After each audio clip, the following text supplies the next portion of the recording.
Bismillahirrahmanirrahim. Assalamualaikum warahmatullahi wabarakatuh. Selamat pagi, saudara-saudara sekalian. Apa kabarnya semua? Ya, mudah-mudahan semuanya dalam keadaan sehat walafiat, tidak kurang satu apapun. Ya, cuaca bersahabat, tidak panas. Ya, hujan ya, kita syukuri. Senang sekali bisa ketemu Anda lagi hari ini setelah berapa lama ya? Ada 2 bulan ya? Terakhir kita punya pertemuan tanggal berapa ya? Bentar, kita lihat dulu. Pertemuan kita terakhir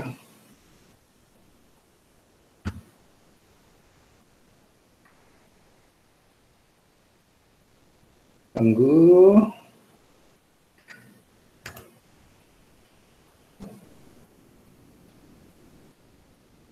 pertemuan kita terakhir Oktober, waduh, 3 bulan ya, 20 Oktober. Oke, saya senang bertemu Anda kembali ya, tentu dengan harapan bahwa walaupun kelas kita ya vakum ya, vakum bukan berarti tidak ada aktivitas. Saya berharap Anda tetap beraktivitas mandiri ya, karena memang seharusnya demikian ya. Anda adalah calon entrepreneur, Anda sedang membangun bisnis ya, dan semuanya Anda harus kerjakan sendiri ya. Kurangi ketergantungan itu ya, tapi bukan berarti saya sengaja untuk menunda pendistribusian pembimbing ya, bukan, sebenarnya maunya lebih cepat bagi pembimbingnya, tapi karena ada beberapa kesibukan, kemudian ada beberapa faktor juga termasuk rules untuk pembimbing tugas aplikasi itu juga sedang dirapikan ya, sehingga tertunda cukup lama untuk saya mendistribusi pembimbing. Tapi sisi lainnya adalah saya berharap Anda betul-betul mandiri dalam mengerjakan proyek Anda ya, karena ketika Anda sudah membangun bisnis itu keputusan ada di tangan Anda sebenarnya ya. Tugas kami sebagai pembimbing, sebagai pembina di kampus itu hanya mengarahkan. Oke, nah ya sejauh ini saya belum tahu lagi bagaimana progres Anda. Saya berharap bahwa semuanya berjalan dengan baik ya. Ada 1-2 keluhan, tapi menurut saya itu sifatnya standar ya, biasa aja. Termasuk ada yang mengeluh tentang tim ya, tentang tim. Kalau Anda mengeluh tentang tim, itu berarti Anda mengeluh tentang diri Anda sendiri. So, saya tidak tanggapi, karena itu problem Anda. Ya, bagaimana tim Anda solid sampai eksis, itu adalah strategi dan apalagi keterampilan Anda. Ya, bagaimana mengolah tim. Karena kalau saya yang mengatur tim, bisa saja itu pemaksaan atau bagaimana. Ya, sementara tim Anda harus solid sampai Anda selesai. Ingat, tim Anda harus solid ya sampai Anda selesai. Kenapa? Tunggu sebentar. Ya. Hari ini kita akan membahas, saya akan memberikan sedikit penjelasan tentang pengantar tugas akhir. Ini juga masuk kategori terlambat. Ya, masuk kategori terlambat karena harusnya dia pertengahan kemarin ya. Jadi ini kan sudah akhir semester sebenarnya ya. Harusnya dia mulai dari pertengahan supaya Anda punya cukup waktu untuk mempersiapkan. Tapi oke, nggak apa-apa terlambat. Yang penting nggak terlambat banget ya. Karena menurut perkiraan saya waktu Anda masih cukup. Yang penting Anda efektif memanfaatkannya. Oke, nanti sebentar saya bantu dengan schedule bagaimana perjalanan Anda ke depan. Ya, tapi apakah itu nanti berhasil atau tidak itu tergantung pada masing-masing Anda, masing-masing tim. Ya, saya cuma bisa merekomendasikan schedule-nya. Kalau itu diikuti, insya Allah Anda bisa selesai tepat waktu. Ya, dari data KRS yang yang saya pantau lewat Siska itu semuanya bahkan ya semuanya sudah belanja tugas akhir, ya sudah belanja skripsi. Oke, tepuk tangan. Ya, nah Kemudian karena itu juga Ibu Marlina, pengelola prodi sistem informasi, tanya ke saya, Pak, bagaimana kesiapan anak-anak ya para entrepreneur ini untuk tugas akhirnya, karena mereka sudah belanja tapi kok nggak ada yang mengajukan judul. Ya, saya bilang oke Bu, kita akan bikin pertemuan. Sebenarnya pertemuannya mau dari sebelum masih Desember ya, masih Desember. Saya sempat sounding ke beberapa orang ya. Itu saya akan bikin pertemuan untuk membahas tugas akhir Desember kemarin, tapi berbagai hal ya tertunda lagi ya. Itu pun hari ini saya tidak bisa membahas tuntas ya, karena nanti ada yang sedang ada bagian di mana prosesnya itu sedang dibahas ya dan belum final, sehingga saya juga belum bisa sampaikan. Kalaupun saya sampaikan sifatnya hanya sebuah gambaran bahwa akan seperti ini ya. Jadi ketika misalnya usulan itu disetujui, maka prosesnya akan berjalan seperti itu. Kalau tidak, maka proses akan berjalan seperti skripsi kemarin-kemarin. Oke? Ya, bagaimana itu? Anda ikuti ya, dan kalau ada yang mau tanya, silahkan. Nanti tanya jawab juga kita bisa lewat grup ya. Oke. Hari ini kita khusus membahas tentang skripsi. Ingat kembali bahwa skripsi sekarang berbeda dengan skripsi kemarin. Ya, jadi saya akan menyesal kalau nanti ternyata keputusan dari pengelola ya, pimpinan STIMI Karisma, kemudian konsepnya kembali ke model yang kemarin. Itu sayang. Ya, kita sudah jalan segini jauh dan harus kembali ke model yang kemarin. Saya berharap tidak ya. Saya berharap semua unsur di STIMI Karisma itu semuanya sepakat untuk melakukan pembenahan dan perubahan, ya kan? Oke, ingat kembali bahwa kuliah kita, tugas aplikasi hari ini, ya, tugas aplikasi semester ini, itu adalah bagian dari satu rangkaian program, ya, yang dikembangkan berdasarkan pada kurikulum 2018, di mana kurikulum 2018 merujuk pada visi STIMI Karisma, ya, menjadi perguruan tinggi unggul dalam bidang digital entrepreneur, sehingga target kita adalah lulusan kita adalah entrepreneur atau minimal punya pengalaman sebagai entrepreneur. Untuk itu kurikulumnya disusun ya, sehingga muncul program yang kita sebut program pengembangan digital entrepreneurship.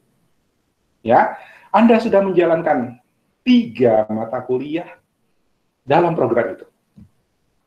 Ya, mulai dari digital entrepreneurship, analisis dan desain sistem, walaupun analisis dan desain sistemnya tidak berjalan seperti yang kita harapkan ya, tapi mudah-mudahan tidak ada kendala ya.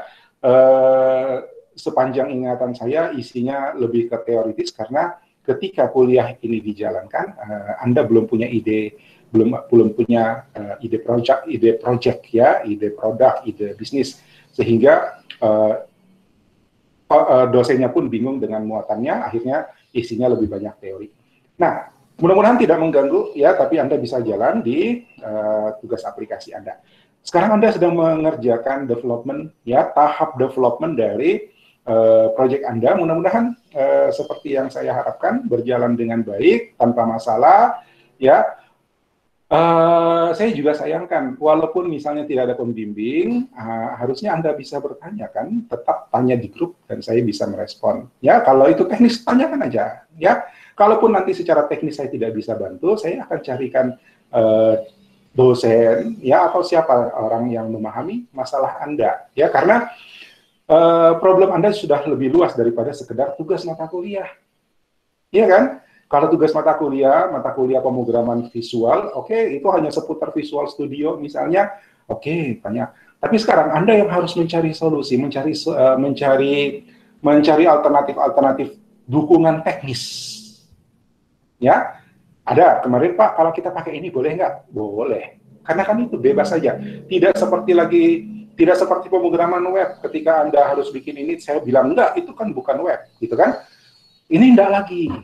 Ya, Anda harus mencari solusi-solusi teknis yang praktis untuk Anda bisa gunakan dan mengembangkan proyek Anda dengan cepat.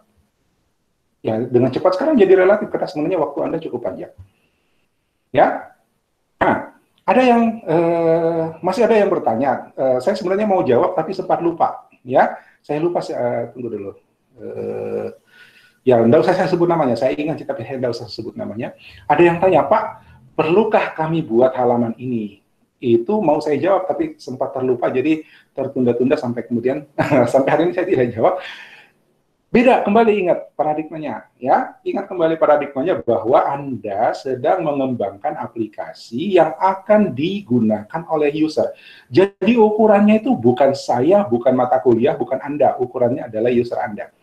Ya, ketika aplikasi Anda itu bisa running, bisa jalan, oke, berarti boleh, gitu kan? Ketika ada fitur yang Anda akan tunda, itu keputusan Anda. Yang ini jangan dulu. Tapi harus dipastikan, ketika Anda menunda fitur itu, apakah itu menghambat kinerja dari sistem Anda. Ketika sistem Anda terhambat kinerjanya, dampaknya ke user Anda. Bukan ke saya, jadi harusnya pertanyaan itu nanyanya bukan ke saya, Pak, haruskah kami buat halaman ini? Haruskah kami buat fitur ini? Ya, itu nanyanya ke Anda, ke konsep Anda. Minimum viable product-nya itu apa? Ya kan? Kalau itu masuk dalam kategori MVP-nya, minimum viable-nya, berarti harus dong. Oke? Anda yang mengkaji, Anda yang menganalisis. Ya, waduh, ini kalau nggak ada fitur ini nggak bisa dong, kita nanti nggak bisa lakukan ini. Ya, kalau saya nggak salah ingat yang ditanya itu hari fitur admin, Pak, apakah fitur admin harus kita buat? Kalau ini tugas aplikasi dulu, ya, tugas aplikasi dulu, diharuskan minimal 3 fungsionalitas. Ya, saya bisa jawab, ya atau tidak. Tapi ini sekarang ukurannya bukan itu. Ya, ukurannya adalah user Anda. Kalau saya jawab tidak, jangan-jangan nanti aplikasimu nggak jalan, ya, nggak berfungsi normal. Tidak memenuhi kinerjanya, gara-gara fitur itu saya bilang tidak usah. Terus nanti saya yang disalahin, kan Bapak bilang nggak usah. Oke? Ya, sorry, saya baru jawab sekarang karena sempat terlupa. Ya, tapi intinya apapun yang Anda buat sekarang, apalagi namanya, dukungan teknis sampai infrastruktur apa yang Anda gunakan, itu Anda yang putuskan. Ya, sudah ada pembimbing, saya bagi, mohon maaf terlambat, ya. Kemarin hari apa? Hari Senin ya. Ya, saya sudah distribusi pembimbing, silakan Anda diskusi. Saya pilih-pilih pembimbing, ya, walaupun tidak semuanya, tapi pembimbing yang saya sudah mintai bantuannya, itu saya berharap semuanya punya visi entrepreneur. Ya, punya visi entrepreneur. Kalaupun tidak, mereka masih mau belajar, ya. Mereka masih mau mengeksplor lebih jauh, ya, sehingga nanti Anda sama-sama belajar. Ya, nggak apa-apa. Oke? Baik.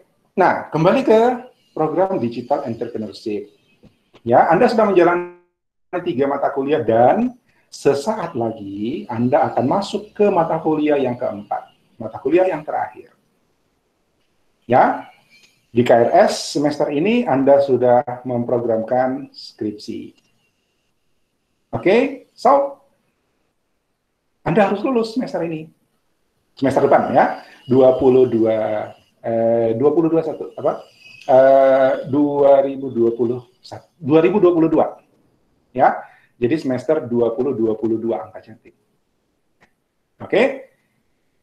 Anda sudah programkan, sekarang bagaimana persiapan Anda untuk melakukan mempersiapkan skripsi Anda. Ingat bahwa ini berangkai, ya. Apa yang Anda kerjakan di tugas aplikasi itu adalah hasil dari 2 mata kuliah sebelumnya Anda sudah jalani, ya. Begitu juga skripsi. Apa yang Anda kerjakan di skripsi adalah bagian dari apa yang sudah Anda kerjakan di 3 mata kuliah sebelumnya.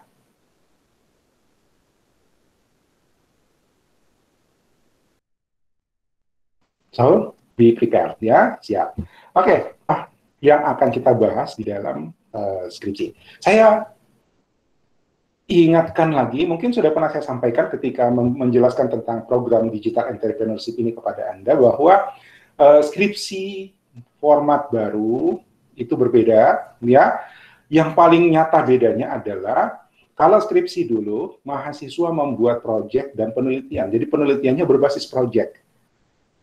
Ya, itu kita sendiri sebagai pembimbing, sebagai penguji merasakan beratnya. Ya, beratnya apa? Mahasiswa melakukan penelitian berdasarkan proyek, proyeknya dia kerjakan bersamaan dengan penelitiannya. Ya, kita sebagai pembimbing harus bantu mahasiswa untuk ngatur schedule-nya supaya proyeknya selesai, penelitiannya juga terpenuhi. Kita sebagai penguji kadang bingung, saya mau telusuri di sisi proyeknya atau saya mau telusuri di sisi metode penelitiannya. Ya, nah itu kita sebagai pembimbing dan penguji merasakan seperti itu. Bagaimana dengan mahasiswanya? Ya, kita sadari itu berat banget. Nah, kebetulan visi kita udah ganti jadi digital entrepreneurship, maka programnya kita rubah. Ya, skripsi yang baru murni penelitian. Wah, kapan mereka punya pengalaman bangun proyek aplikasi? Kan sudah tugas aplikasi. Ya, saya juga sudah sampaikan bahwa tugas aplikasi dulu itu bikin proyeknya ala kadarnya. Yang penting jadi. Ya, padahal judulnya tugas aplikasi. Padahal nggak pernah diaplikasikan. Ya, ada tugas aplikasi nggak pernah diaplikasikan. Bagaimana mau diaplikasikan lah? Bikinnya ala kadarnya. Ya kan? Itu.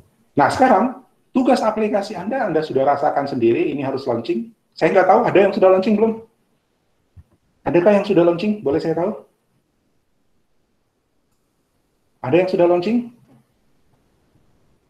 Minimal webnya sudah online? Atau ada yang sudah masuk Play Store?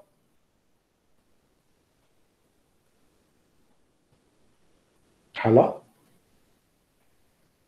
Ada mahasiswanya?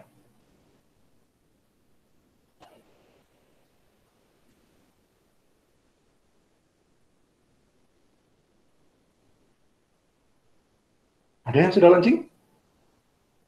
Kalau dia berbasis web, berarti webnya udah online, boleh saya lihat? Kalau dia sudah launching, berarti kalau dia berbasis mobile, berarti sudah ada di Play Store atau App Store atau apapun? Belum, oke. Ya, ingat target Anda launching. Ronald sudah, tapi belum masuk database-nya. Oke, ya. Nanti saya pantaunya lewat pembimbing Anda masing-masing. Pembimbing Anda ditugaskan untuk mendorong Anda segera launching. Oke, ya. Nah, sebagai startup, produk Anda harus segera launching karena itu bagian nanti itu bagian masih bagian dari validation loh ya. Saya ingatkan. Ya, produk Anda launching itu adalah masuk ke fase yang disebut dengan product validation. Apa itu product validation? Product validation itu adalah bagian uji coba produk. Apakah produk ini laku? Ya, apakah produk ini bisa dipakai? Apakah produk ini bisa diterima? Apakah produk ini memenuhi tujuannya? Itu product validation. Nah, product validation itu bisa menjadi salah satu bahasan dalam skripsi Anda. Ya, product validation bisa menjadi salah satu bahasan dalam skripsi Anda. Ade Ivan sudah. Ade Ivan timnya apa Ade? Ivan. Ada Ivan juga ya yang saya tanya. Oh, Servio sudah online ya? Apa web atau mobile? Web, oke. Ya, Servio itu pembimbingnya Pak Baisul ya?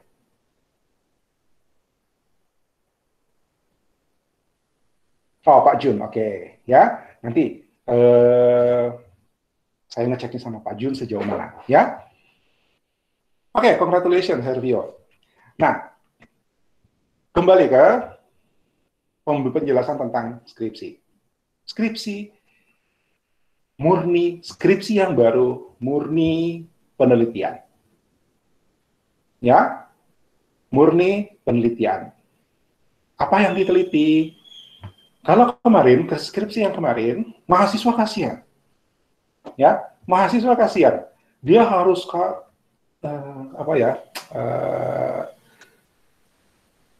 bolak-balik kiri kanan, ngalor ngidul, ya, ngalor ngidul artinya ke utara ke selatan, ya, bolak-balik kiri kanan, nyari di mana saya bisa meneliti. Ya, ada bimbingan saya yang sampai ke Poso, Tentena. Ya, ada bimbingan saya yang ke mana? Ya, pokoknya yaitu mencari objek penelitian. Nah, yang sekarang objek penelitian ada di depan matamu. Ya, kalau dulu skripsi harus nyari perusahaan di mana saya bisa masuk untuk melakukan penelitian, urus izin dan sebagainya. Sekarang tidak, Anda sudah punya perusahaan dan Anda melakukan penelitian di perusahaan Anda sendiri. Wajib. Paham ya? Oke? Jadi Anda sudah punya objek penelitian. Tinggal bagaimana mengangkat topik penelitian. Dalam objek penelitian saya, apanya yang mau saya teliti? Objek penelitiannya adalah bisnis Anda. Ya, objek penelitiannya Ade Ivan adalah Servio. Ade Ivan dan timnya. Ya, objek penelitiannya Devi ya, Gusan ya Devi ya. Iya Pak. Ya, objek penelitiannya Devi dan timnya adalah Gusan, gak jauh-jauh. Jadi Anda sudah dibuat lebih ringan lah. Satu, skripsi nggak digabung lagi sama proyek. Proyeknya udah setengah jadi kan, udah mau launching. Ya, objek penelitian skripsi harus di dalam proyek Anda sendiri. Ya, itu. Tinggal Anda mencari topik. Apa yang mau diteliti di dalam produk saya? Pak, boleh nggak nanti produknya dibikin setengah, apalagi 7/8 jadi, nanti 1/8-nya jadi objek skripsi. Boleh. Oh, boleh. Iya, yang penting 1/8 itu bukan dari bagian dari MVP. Paham maksudnya ya? Ya, bukan bagian dari MVP, artinya dia memang boleh ditunda. Boleh begitu? Boleh. Tapi kalau begitu kan Anda bikin project dan penelitian lagi. Ya kan? Oke, saya ada beberapa topik yang ada beberapa saran topik, tapi saya nggak bisa ngasih judul ya, karena nanti Anda jadi jadi sempit nanti pikirannya kalau saya kasih contoh judul. Saya cuma ngasih contoh topik. Ya, let's see. Oh ya, dalam pembahasan kita ini kita hanya bahas sampai pemilihan topik dulu ya. Nanti tentang penulisannya saya belum bisa cerita banyak karena metode penulisan, metode publikasinya masih sedang dibahas dan belum selesai. Ya, tapi nanti saya kasih gambaran bakal seperti apa teknik penulisannya. Ya, cuman siap-siap kalau misalnya ternyata dalam pembahasan itu tidak 100% atau bahkan ditolak sama sekali semuanya, itu berarti kita kembali ke penulisan yang kemarin. Ya, sama dengan penulisan yang kemarin. Tapi kalau disetujui, oke, akan lebih ringan pada Anda. Saya bilang lebih ringan itu bukan untuk membuat Anda santai ya, tapi saya ingin membuat Anda lebih rileks, lebih pede untuk menghadapi. Ya, tapi bukan berarti lebih ringan, oh kita bisa nyantai nih, maksudnya enggak. Oke? Oh, ini tugas aplikasi sekarang. Ya, oh ya benar. Ada, saya kira saya salah masukkan. Sekarang Anda tugas aplikasi, ya, Anda menjalankan application development, masuk development phase, ya, phase, kemudian testing dan sebagainya sampai launching. Oke, ukuran launchingnya adalah muncul di Play Store, ya, bisa dipakai publik, ada jumlah user berapa, ada data usernya berapa, ya. Kemudian nanti akan ada jadwal presentasi produk Saya masih was-was dengan pameran produk ya. Pengen sekali bikin startup expo di kampus, tapi kemarin berharap Januari sudah bisa masuk kampus, tapi ternyata diperpanjang lagi karena per kemarin tembus angka 1 juta penderita terkonfirmasi COVID. Ya, terkonfirmasi COVID artinya diketahui, yang tidak diketahui malah mungkin lebih banyak, dan itu beresiko bagi kita. Ya, kenapa kita nggak bisa masuk kampus dulu? Karena yang diketahui berarti sudah isolasi mandiri atau mungkin sedang perawatan. Tapi yang tidak diketahui itu yang berbahaya. Ya, bisa saja saya misalnya ternyata positif tapi tanpa gejala, kemudian kita berkumpul di kampus. Itu beresiko untuk semua yang ketemu dengan saya. Bisa juga Anda, bisa juga Pak siapa, bisa juga Ibu siapa.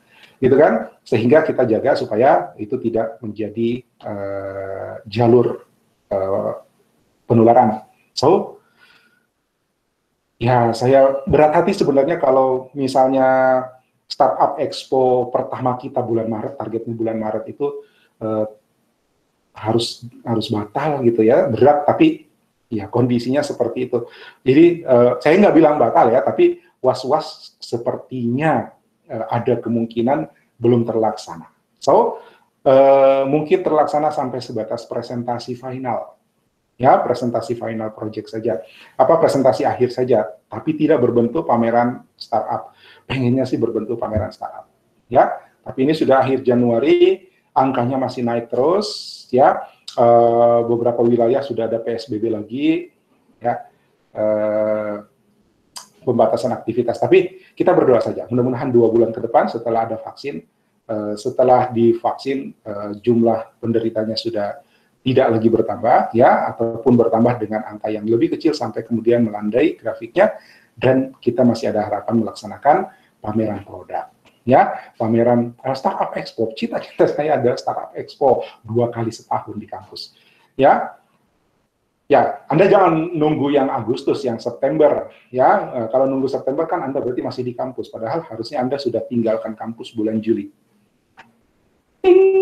Oke? Oh, bulan Juli, Pak? Iya, tunggu. Oke? Nah, ini adalah tugas aplikasi. Ya, optimis saja kita jalan ya, sampai kalaupun nanti hasilnya cuma presentasi akhir, oke, no problem.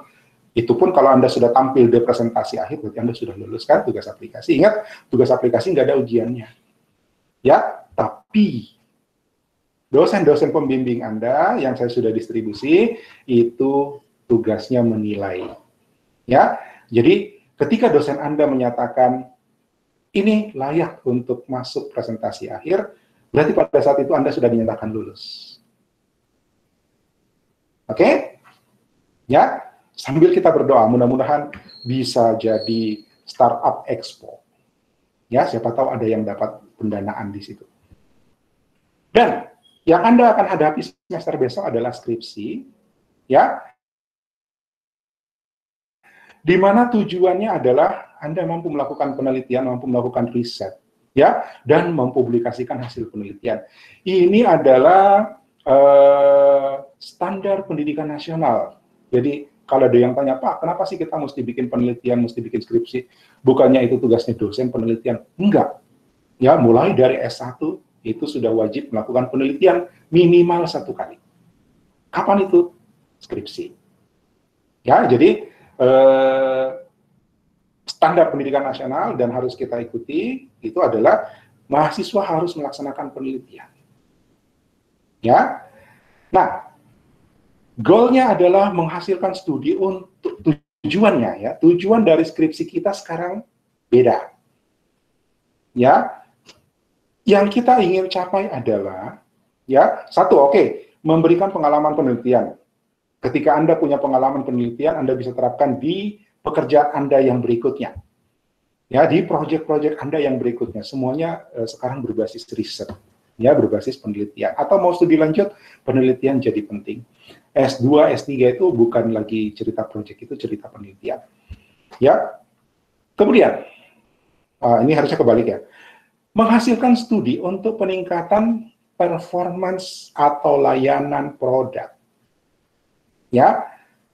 Jadi Apa yang sudah Anda wujudkan sekarang di tugas aplikasi seperti Servio sudah online, ya, apalagi ya yang mau ditambahin? Ya, ketika kita mengatakan apalagi yang mau ditambahkan, menambahkannya apa, bagaimana menambahkannya, apa target kinerja yang dicapai setelah penambahan, itulah penelitian Anda. Ya, dengan begitu, produk Anda itu tidak stuck.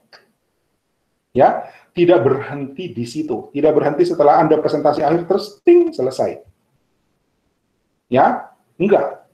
Dia harus continue. Saya pernah ingatkan bahwa tanggung jawab Anda sekarang itu bukan kepada dosen, bukan kepada saya, bukan kepada kampus, tapi tanggung jawab Anda kepada user yang memanfaatkan yang memanfaatkan produk Anda. Ya, tanggung jawab Anda adalah kepada user yang menggunakan layanan Anda, produk Anda, aplikasi Anda. Ya, kira-kira bisa seperti ini loh. Produsen mobil, saya lupa merek apa, kalau nggak salah, Honda ya, kalau nggak salah, beberapa waktu lalu, itu tiba-tiba menarik semua Honda CR-V, misalnya. Saya lupa apa topiknya ya, apa kejadian waktu itu, menarik semua Honda CR-V. Kenapa? Karena mereka bertanggung jawab atas keselamatan dari pengguna Honda. Gitu kan? Sehingga ketika ditemukan ada isu, ada dari riset mereka, dari keluhan-keluhan pelanggan, dari masukan-masukan pengguna, mereka melakukan riset. Ternyata ini harus diatasi. Maka yang mereka lakukan adalah tarik semua tipe sejenis untuk kemudian entah diganti, entah direpair, diganti modulnya saja atau ganti satu mobil. Lihat, begitulah bentuk tanggung jawab pada user. Ya, walaupun produk Anda bukan mobil, tapi tanggung jawab Anda itu harus sudah seperti itu. Ketika Anda sudah launching, Servio sudah online, sudah ada usernya, terus selesai. Nanti usermu komplain kemana? Usermu butuh layanan tambahan itu mintanya kemana? Usermu yang tidak terlayani itu bagaimana? Ya kan? Nah, ini yang kita ingin capai. Ya, jadi kalau di tugas aplikasi ini yang meluncur adalah rilis 1, Anda launching rilis 1, maka skripsi itu akan menghasilkan rilis 2, rilis 3, rilis 4. Kenapa? Ada 3 orang yang riset di sana. Dan risetnya beda-beda. Betul nggak?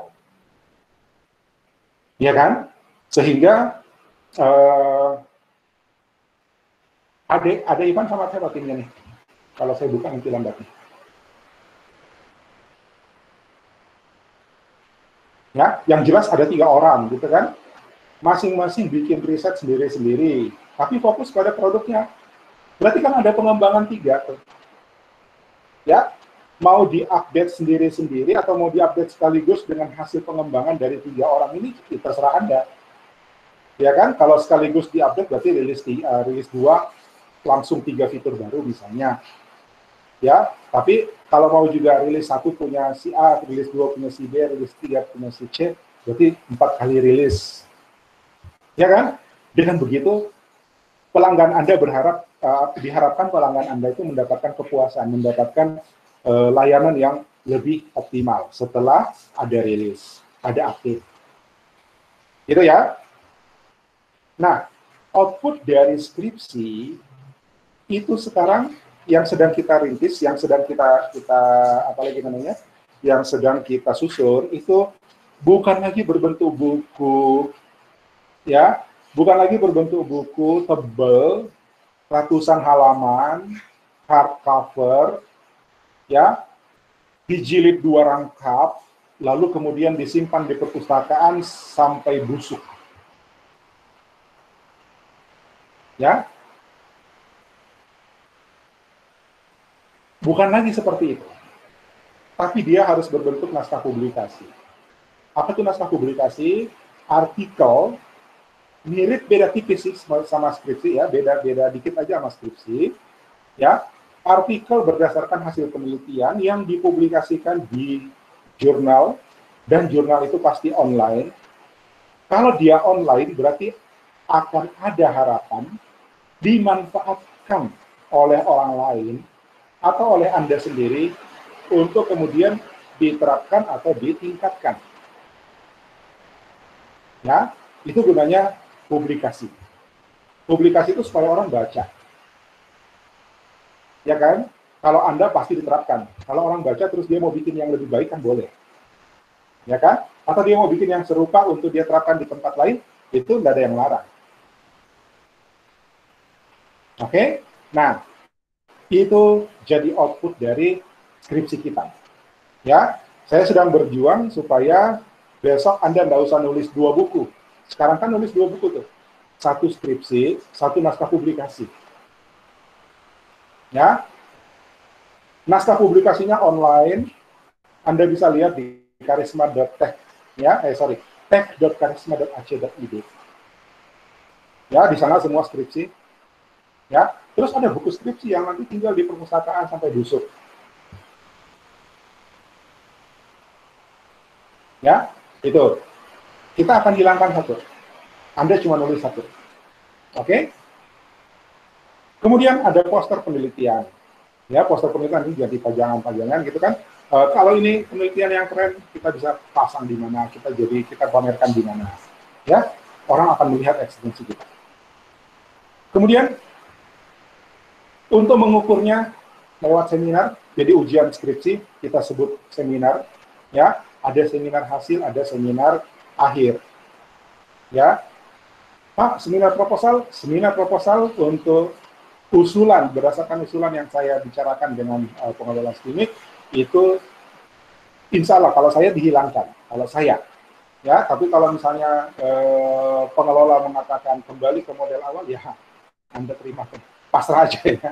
Ya, berarti tetap ada ujian proposal. Ya, bukan ujian proposal, seminar proposal. Tapi kalau seminar proposal sebenarnya dengan dosen pembimbing saya kira sudah bisa. Ya, yang penting Anda cari dosen pembimbing yang sebidang, yang paham tentang topiknya, ya kan? Tunjukkan apa saja literaturnya, apa saja referensi Anda. Ketika dosen pembimbing katakan, oke, lanjut, udah saya kira nggak perlu lagi dibahas, ya kan? Nah, tinggal nanti penelitiannya bagaimana ditunjukkan dalam bentuk seminar hasil, ya, dan seminar akhir. Oke? Ini konsep dari skripsi Anda.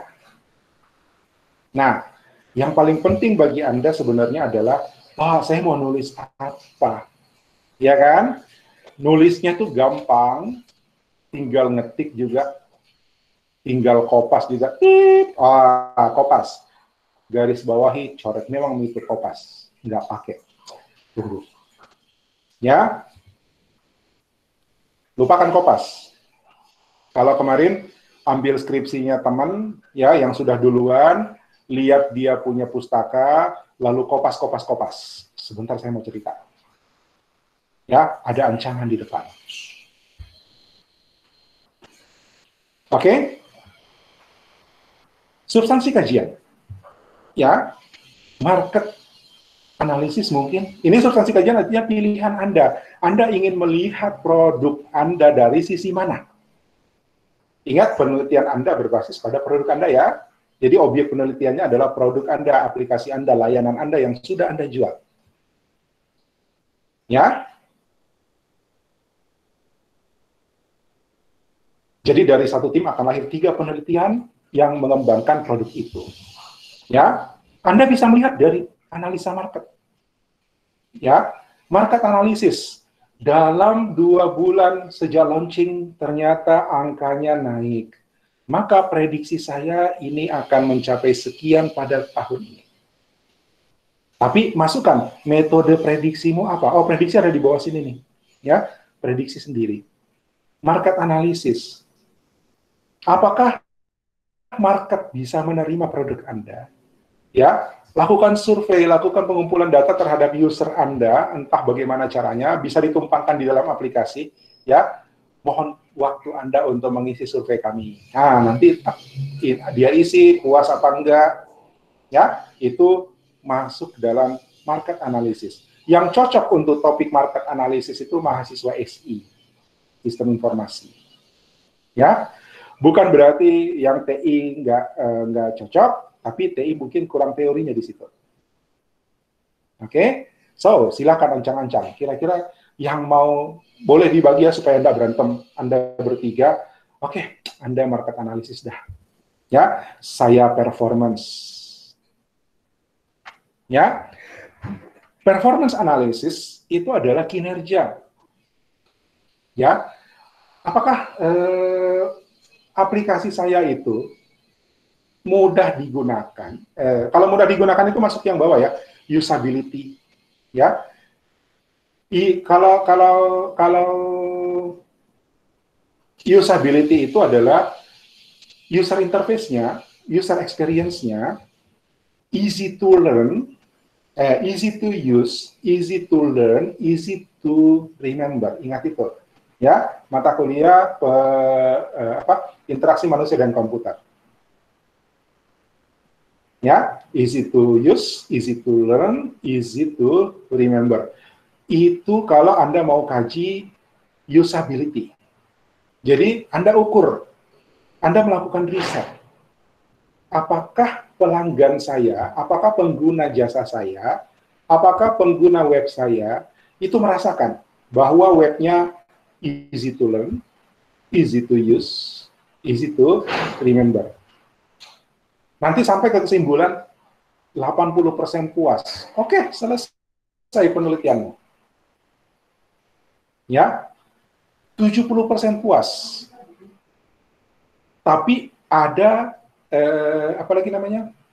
Ada statement puasnya karena apa, kurangnya apa, sehingga harus dikembangkan sisi mana. Ada rekomendasi seperti itu. Itu penelitian. Ya, jadi dari produk Anda coba analisis. Ya, pasarnya bisa saja begini, market analysis. Oh, ternyata segmen yang saya bidik kemarin itu nggak cocok. Saya mau coba dengan segmen yang ini. Ya, yang laundry clean ya. Kemarin coba ke anak sekolah, anak mahasiswa, ternyata targetnya sekian. Saya mau coba 2 bulan ini saya mau fokus marketnya saya mau promosi besar-besaran ke karyawati misalnya. Ya, atau kebalik, sekarang targetmu karyawati, terus besok mau ke anak sekolah, anak kosan misalnya. Ya, terus dibandingkan pencapaiannya dalam 2 bulan. Itu sebuah penelitian. Paham ya? Ya. Performance itu secepat apa, seresponsif apa, ya. Performance analisis juga Anda bisa lakukan. Misalnya begini, aplikasi Anda berbasis web.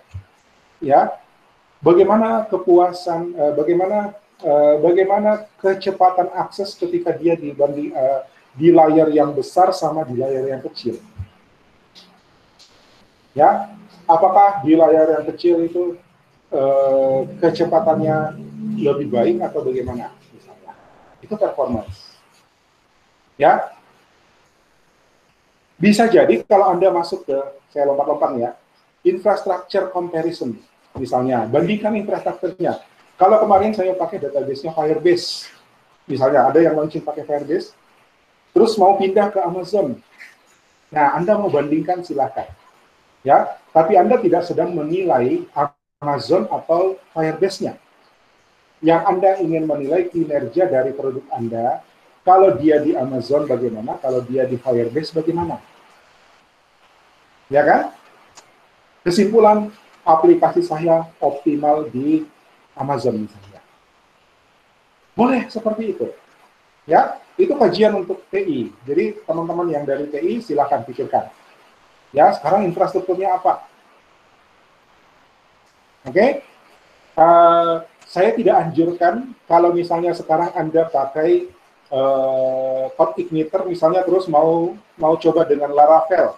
Ya, saya tidak anjurkan. Kenapa? Kalau itu kan berarti Anda bikin baru. Ya kan? Anda bikin baru aplikasinya, itu akan buang waktu. Ya, ambil satu bagian kecil saja dari produk Anda. Ya, kalau misalnya sekarang API-nya pakai REST, ya, API-nya pakai REST misalnya, tapi Anda mau coba bagaimana kalau pakai Node? Ya, bagaimana kalau mau pakai Node? Responnya bagaimana? Kecepatannya bagaimana? Nah, itu masuk infrastructure comparison. Ya, algorithm, ya, algorithm comparison. Ini juga kajian TI ini. Ya, kemarin untuk analisis apa lagi namanya? Katakanlah Anda menganalisis harga menggunakan algoritma ini. Anda mengenali pelanggan dengan algoritma ini. Coba saya mau bikin algoritma yang satu lagi, ya, lalu dibandingkan mana yang lebih valid datanya. Misalnya, ya, misalnya laundry terdekat, ya, laundry terdekat dari Anda adalah ini, ya, laundry terdekat dari Anda adalah ini. Itu pakai algoritma apa? Banyak algoritma untuk mencari lintasan terpendek. Ya, sudah pakai algoritma yang ini mungkin sederhana. Wah, kayaknya algoritma yang ini tuh lebih keren. Ya, lebih cepat. Nah, Anda coba bikin lalu bandingkan. Ternyata algoritma ini lebih valid, lebih cepat, lebih efektif, lebih efisien. Itu penelitian. Itu yang jadi bahan untuk skripsi Anda. Oke? Itu comparison algorithm atau infrastruktur mungkin cocoknya di TI, tapi bukan berarti SI nggak boleh. Ya, kalau ada yang mau bikin akuntingnya misalnya, ini sistem pembukuannya, ya sudah jadi, sudah masuk dalam MVP, sudah masuk jadi minimum viable produknya. Ini adalah sistem pembukuannya, pencatatannya pakai FIFO, misalnya first in first out. Tapi kayaknya menurut saya ini LIFO deh cocok. Oke. Coba pakai metode LIFO untuk sistem pembukuan produk Anda. Masih boleh Pak FIFO-LIFO? Masih boleh, karena objeknya objek Anda. Ya, kalau tidak ada objek, FIFO di perusahaan X, LIFO di perusahaan X. Kalau saya yang masuk di proposal judulnya, saya tolak itu 2 judul. Kenapa? Yakin itu hanya akan mengulangi. Tapi kalau itu ada di produk Anda sendiri, ya silakan. Boleh. Ya, sistem pembukuannya mau pakai sistem ini. Atau sistem pembukuannya kita outsourcing. Misalnya ya, sekarang Anda bikin, karena dia masih sederhana, ya, Anda bikin sistem pembukuannya masih pakai database Anda sendiri, masih pakai struktur data relasionalnya yang Anda rancang sendiri. Ternyata ada service, ya, ada web service yang sudah ready untuk sistem pembukuan. Anda mau coba belokkan ke sana. Cuma hati-hati, mungkin berbayar atau gimana. Ya, Anda mau coba sistem pembukuannya pakai di sana. Dites di situ. Boleh. Nanti judulnya penerapan web services ANU pada sistem pembukuan Servio. Boleh begitu kan? Saya nggak tahu Servio tadi service apa ya? Service online ya? Paham maksudnya ya? Nanti kalau ada yang mau tanya, langsung tulis di chat ya, atau buka suara silakan. Ya, saya cuma ngasih contoh. Kalau saya ngasih contoh terlalu banyak, nanti waktu kita nggak cukup, kemudian Anda nanti jadi makin sempit pemikirannya. Padahal Anda mesti buka seluas mungkin. Ya, nah ini juga bisa nih SEO. Anda yang berbasis web, ya, ini dulu dikompetisikan loh. Saya tahun-tahun 2007, 2008 itu SEO itu dikompetisikan. Apa itu SEO? Search Engine Optimization. Bagaimana sebuah halaman web itu tampil bisa muncul di halaman pertama ketika searching dengan kata kunci yang terbuka. Artinya orang ngasih masuk kata kunci ini, yang penting nyambung ke sana. Websitenya muncul di halaman pertama.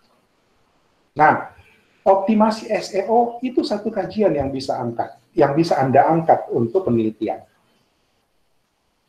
Ya, website Anda, landing page Anda, jadi yang pakai mobile, bukan berarti nggak bisa SEO, kan ada nanti landing page-nya. Ya, Anda bikin landing page-nya, kemudian landing page-nya dioptimasi SEO-nya. Nanti kajian Anda adalah saya meningkatkan, misalnya keywordnya saya perbaiki, ya, deskripsinya saya kembangkan seperti apa, sebelumnya begini, sekarang begini, dan SEO-nya naik. Oke? Itu. SEO bisa jadi kajian, dan itu bisa dikaji oleh Anda yang SI maupun TI. Oh, performance juga, lagi-lagi untuk web ya, karena saya lebih banyak dengan web. Performance analysis juga itu Anda bisa gunakan audit, ya. Audit web audit itu kalau pakai Chrome, Google Chrome, ada namanya Lighthouse, ya. Developer option, ya, developer tools, di situ ada Lighthouse. Ada aplikasi namanya Lighthouse, itu bisa mengaudit web Anda, performance-nya. Mungkin sebelum Anda optimasi, performance-nya itu di bawah 60%. Tapi setelah Anda optimasi, di dokumentasi ya, optimasi Anda rubah ininya, modifikasi ininya, perbaiki image-nya, maka optimasinya itu sampai 90%. Nah, apa yang Anda lakukan itu sebuah riset. Ya, itu kinerja. Oke, Anda cari web audit, ya, baca-bacaan web audit. Salah satu toolsnya adalah Lighthouse di Google Cloud. Ya, sampai mana tadi? Infrastruktur. Security. Ya, security itu kalau sekarang mungkin Anda belum pikirin security-nya. Sekarang mau diterapkan security, boleh. Anda bisa membuat judul penelitian penerapan metode security ini pada layanan ini. Misalnya. Ada Servio lagi-lagi, karena yang lagi ada di chat itu Servio. Ya, misalnya. Nah, itu jadi satu kajian penelitian. Oke? Product improvement. Nah, product improvement ini yang tadi yang saya kasih contoh, Pak, boleh nggak kalau fitur saya ada 8, saya bikin 7/8-nya, 1/8-nya saya angkat deskripsi. Boleh. Yang penting yang 1/8 itu bukan bagian dari MVP-mu. Artinya dia memang bisa ditunda. Ya, bukan minimum viable-nya. Minimum viable-nya artinya tanpa itu dia bisa jalan. Gitu kan? Produk ABC fitur ABCD ini harus ada. Kalau nggak jalan. Nah, itu berarti dia masuk dalam MVP-nya. Tapi kalau fiturmu yang 1/8 itu kamu pending, ya ini akal-akalan sih ya. Ya, kamu pending, kemudian nanti dikembangkan di penelitian. Boleh saja. Tapi jangan utuh ya, jangan semuanya. Pak, saya mau bikin program baru untuk tujuan product improvement. Jangan, itu beresiko. Bukan nggak boleh, tapi saya nggak anjurkan. Ya, jangan sampai kamu bikin produknya baru, bikin coding baru, program baru. Ya, kalau tadi Pak, saya mau bikin, sekarang kan mobile web ya, sekarang berbasis web, saya mau bikin versi mobile-nya. Bukan nggak boleh, tapi itu nanti beresiko waktu. Ya, membuat aplikasi baru segede yang asli itu pasti akan kehabisan waktu. Ya, Anda ambil saja satu topik di apa yang sudah ada. Oke? Prediction. Ya, prediction, kajiannya SI, ini statistik nih. Ya, regresi. Ya, Anda kan kalau penelitian itu berangkatnya dari hipotesis. Ya, hipotesis saya mengatakan bahwa, saya memperkirakan bahwa user saya itu akan meningkat sekian persen. Nah, Anda menerapkan metode prediksi apa, kemudian tunjukkan bahwa ini memang meyakinkan. Kan begitu ya, metode-metode prediksi itu bagaimana tingkat confidence-nya, ya, bagaimana tingkat kepercayaannya bahwa ini valid. Ya kan? Itu satu kajian penelitian, dan Anda tidak melakukan apa-apa, Anda hanya melakukan analisis statistik, Anda hanya membaca buku tentang analisis regresi, analisis metode-metode prediksi, ya. Lalu Anda pilih metode satu, kemudian Anda kalkulasi dari data yang ada ya, jadi Anda kumpulkan data dari 2 bulan misalnya, maka Anda bisa prediksi sampai akhir tahun dia akan sekian. Lalu ada istilahnya, prediksi itu ada yang namanya tingkat kepercayaan ya, kalau nggak salah. Ya, bahwa ini bisa diyakini gitu. Ya, kalau seperti quick count ada yang bilang margin error. Ya, Oke, itu bisa, dan itu kajian mungkin lebih banyak di SI. Ya, apa yang lebih keren? Masukkan machine learning. Saya nggak tahu, dari 14 judul yang ada, ini 14 project yang ada, saya nggak lihat satupun yang ada machine learning, ada menerapkan machine learning. Padahal machine learning itu kebanyakan startup yang eksis sekarang, ya, itu sulit dilepaskan dari machine learning. Jadi seandainya Anda ingin produk Anda lebih baik, coba Anda cari apa solusi machine learning yang bisa diterapkan untuk produk Anda. Ya, walaupun nanti dia enggak jadi aplikasi yang kemudian langsung ditempel ke produk Anda, dia hanya berupa kajian. Ya, bahwa saya bisa menerapkan machine learning ini untuk meningkatkan kinerja yang ini. Saya bisa menerapkan metode ini dalam konteks machine learning untuk mengefektifkan ini, misalnya peta, pengenalan, itu kan biasanya machine learning itu pengenalan wajah, ya, atau pengelompokan, atau kalau Anda misalnya lihat marketplace, ya, Anda pilih-pilih walaupun nggak beli, tapi itu kan dicatat itu apa yang sudah Anda lihat. Nanti kemudian ketika ada produk yang terkait dengan itu, Anda tiba-tiba ditawarin, mau nggak yang ini? Siapa tahu suka. Ya, selama ini Anda lihatnya sepatu warna pink misalnya dari berbagai merek. Nah, ketika ada produk baru sepatu warna pink, Anda ditawarin. Loh, kok dia tahu? Nah, itu machine learning. Ya, saya berani katakan startup yang besar sekarang itu sulit dilepaskan dari mesin learning karena kinerja mereka itu jadi lebih baik setelah menerapkan mesin learning. Nah, tidak perlu yang besar-besar, Anda cukup satu bagian saja untuk mesin learning bisa. Ya, oke. Dan sebenarnya kajiannya masih banyak. Cuman kalau saya jelasin kasih contoh lebih banyak, ya nanti satu waktu kita nggak cukup, ya. Kedua nanti Anda makin sempit, ya. Heran deh, mahasiswa itu kalau dikasih contoh kesannya bahwa harus begitu, ya. Justru contoh itu bahwa ini cuman Anda boleh bikin loh yang lain dari ini, gitu kan? Ya namanya juga contoh. Ya, hanya inspirasi. Jadi yang ada di sini yang saya cerita tadi itu hanya menginspirasi. Sekarang strategi Anda adalah mulailah melihat dari sisi mana Anda akan melakukan penelitian, pengembangan dari produk Anda. Karena itu pastikan produk Anda jalan.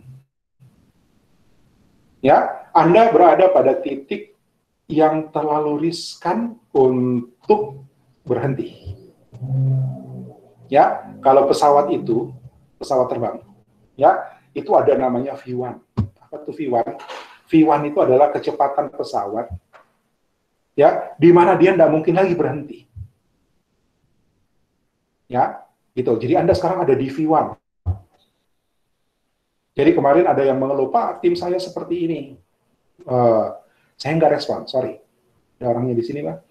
Ya, saya tidak merespon karena menurut saya kalau saya respon, Anda seperti pesawat yang berada di fase V1. Kenapa? Pesawat yang ngerem mendadak di V1 itu akan berantakan. Ya, pesawat yang ngerem mendadak di tahap V1, di kecepatan V1-nya, itu pasti akan celaka. Jadi pesawat itu biasanya dia kalau di kecepatan itu dia naik dulu, ya, naik dulu. Nanti kalau memang nggak memungkinkan dia pulang.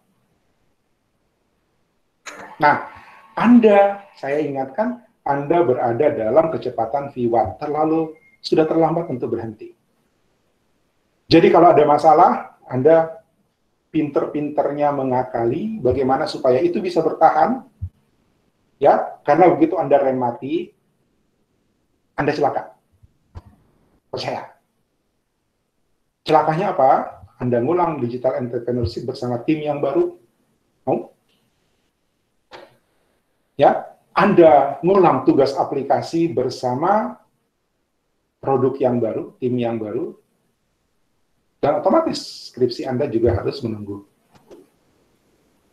So, yang mengeluh tentang tim itu masalah Anda, saya tidak tanggapi. Anda berada di kecepatan V1. Ya, terlalu terlambat untuk ngerem. So, jangan berhenti, maju terus. Ya, Paham situasinya?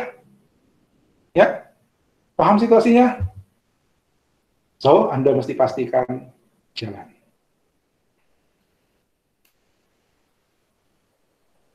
Warning. Ya, saya ingatkan bahwa judul atau topik penelitian akan ditolak jika bukan merujuk pada proyek bisnis yang dikembangkan dalam program DE. Pak, saya punya paman, punya startup sudah jalan, mau saya bantu untuk teliti ini. Enggak. Anda masih punya tanggung jawab di sini. Ya, Pak, saya punya ide baru, nanti saya bikin proyeknya baru. Enggak, Anda punya tanggung jawab di sini. Ya, Anda sudah bersentuhan dengan user loh ya. Ya, waktu user validation, waktu user discovery minimal, itu Anda sudah bersentuhan dengan user. Apalagi kalau sudah online. Apalagi kalau sudah launching, Anda sudah bersentuhan dengan user, tanggung jawab dong. Ya, jangan lihat yang lain-lain dulu. Nanti kalau resmi mati, oke, baru mati, cari yang lain. Oke? Ya, Pak, saya siap bikin produk baru, Pak. Sorry, saya lagi sakit mata. Pak, saya siap bikin produk baru sendirian. Itu urusanmu. Ya, tapi tanggung jawabmu ada. Tanggung jawabmu minimal dengan timmu. Pak, tim saya nggak bisa diajak kerjasama. Masa sih? Ketika Anda berbicara tentang tim Anda yang bermasalah, periksa dulu, jangan-jangan Anda yang bermasalah. Ya, buktinya teman yang lainnya enjoy aja, biasa aja. So, saya tidak merespon keluhan terkait dengan tim. Ya, sekali lagi Anda di kecepatan V1, terlalu terlambat untuk mengerem. Maju aja dulu terus. Oke? Ya, jangan pikirkan yang lain, jangan pikirkan proyek baru. Kalau mau pikirkan proyek baru, semester besok ada digital entrepreneur kelas baru. Ya, batalkan skripsi, ambil ulang digital entrepreneur. Kalau mau proyek baru. Semester besok 2000 semester genap itu ada kelas digital entrepreneur angkatan baru. Mau situ silahkan, tapi batalkan yang sekarang. Oke? Pilihannya di Anda. Ya, mau ide baru, masuk kelas DE yang baru. Ya, pivot oke, tapi kasih tahu alasannya. Ya, Pak, bisnis saya sepertinya bakal macet karena ini. Oke, kita pertimbangkan ulang baru. Tapi ulang baru itu berarti kerjaannya banyak loh ya. Ya, kalau merubah sebagian oke. Ya, Pak, saya nggak jadi pakai bayar per bulan. Saya jadinya pakai iklan aja. Oke, silahkan. Itu masih bisa diakomodasi. Ya, Pak, kayaknya nggak mungkin ada user saya yang mau bayar. Saya mau iklan saja. Ya, oke, nggak apa-apa. Ya, itu masih bisa ditolerir. Artinya Anda masih berusaha untuk menghidupkan produk Anda. Ya, bukan membuang, bukan mematikan. Nanti kalau memang nggak bisa lagi ya kita lihat setelah Anda selesai. Ya. Oke, jadi kalau dia tidak merujuk pada proyek Anda yang sekarang, itu pasti kita tolak. Ya, ini rekan-rekan dosen dan pengelola STIMIK Karisma sudah sepakat. Ya, bahwa skripsi harus merujuk pada produk yang dikembangkan. Ya, kemarin masih ada debat. Masa kita batasi Pak mahasiswa kita untuk ini harus dengan itu? Loh, ini kan cuma objek penelitiannya. Ya, yang kita batasi objek penelitiannya, nggak boleh kemana-mana. Tapi yang dia mau teliti itu tetap bisa kan, tetap banyak, tetap luas. Yang mau diteliti ada pilihan di sini dan masih banyak lagi. Ya, saya nggak bisa sebut semuanya, nggak mampu sebut semuanya. Ya toh? Ini. Jadi yang saya yakinkan sama rekan-rekan dosen itu adalah silakan Pak, Bapak misalnya S2-nya di marketing, oke, mahasiswa itu masih bisa ke marketing kok. Ya, Bapak S2-nya di algoritma, misalnya, oke, bisa kalau itu mahasiswa masih bisa di algoritma, tapi objeknya fokus pada produknya. Dan pada akhirnya semuanya sepakat. Fokus pada produk. Karena kesinambungan, ya, sustainable-nya. Jadi, ini saya tekankan. Ya, kalau di luar dari project bisnis, saya akan tolak. Ditolak pasti. Semua dosen sepakat. Kedua, mengulang topik judul yang pernah ada. Ya, paling mungkin sama dalam satu tim, tapi kalau Anda sudah bahas sama-sama tim, jangan berantem, ya. Wih, saya mau bahas ini. Enggak, saya mau bahas ini. Nanti terus siapa yang duluan. Ya, si misalnya ada A, B, C, ada si A, si B, si C. Si A sama B berebut mau bahas market analisisnya. Saya mau bahas market analisis. Maka si A masuk judul duluan, masukkan judul duluan. Si B pasti ditolak. Ya, si B juga mau ngotot market analisis yang sama dengan si A. Kalau si A sudah masuk duluan, si B pasti ditolak. Ya, kalau si B masuk duluan, si A pasti ditolak. Karena kita tidak izinkan topik yang sama. Jadi, sepakatlah dalam tim, ya, kalau ada punya ide penelitiannya apa, bicarakan dengan tim dulu. Bro, saya mau yang ini loh, saya mau coba kembangkan ini. Kalau ada yang sama, ya silahkan, idenya mau dikasih ke temannya atau minta atau gimana, sepakati, saya mau, yang lainnya cari yang lain. Gitu ya, begitu ada yang sama pasti kita tolak. Nah, karena Anda adalah angkatan pertama untuk program digital entrepreneurship, maka kasus kedua mungkin tidak akan terjadi. Ya, kasus kedua mungkin tidak akan terjadi.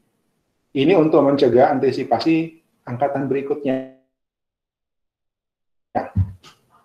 Ya, contoh di sini ada XO, misalnya X khusus. Mungkin akan ada di angkatan yang baru semester kebutuhan khusus, walaupun namanya bukan XO. Ya, dan kalau seperti itu kita tidak salah. Kami tidak salah untuk meloloskan, untuk mempersilahkan maju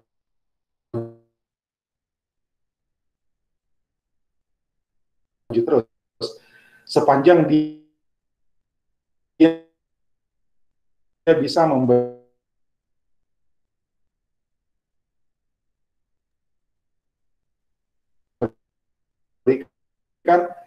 unfair advantage. Masih ingat unfair advantage? Tapi kemudian ketika mau skripsi, timnya itu ngangkat penelitian objeknya serupa dengan XO sekarang, penelitiannya juga sama dengan punya siapa XO ya? GG ya. Ya, contoh. Penelitiannya juga sama dengan punya GG misalnya. Ya, nah itu kita tolak. Ya, sama model, sama proyeknya seperti XO kita terima, tapi penelitian yang sama dengan punya GG di XO kita tolak. Ya, ada di sini ada S-Clean, laundry. Ya, besok kita nggak tutup kemungkinan akan ada project laundry lagi. Nah, siapa laundry, siapa S-Clean, Lydia ya. Ya, Lydia misalnya. Nah, kalau ada penelitian yang judulnya serupa dengan laundry dan penelitiannya serupa dengan Lydia, kita tolak. Nggak boleh. Ya, jadi yang kedua ini aman bagi Anda. Kenapa? Belum ada kakaknya.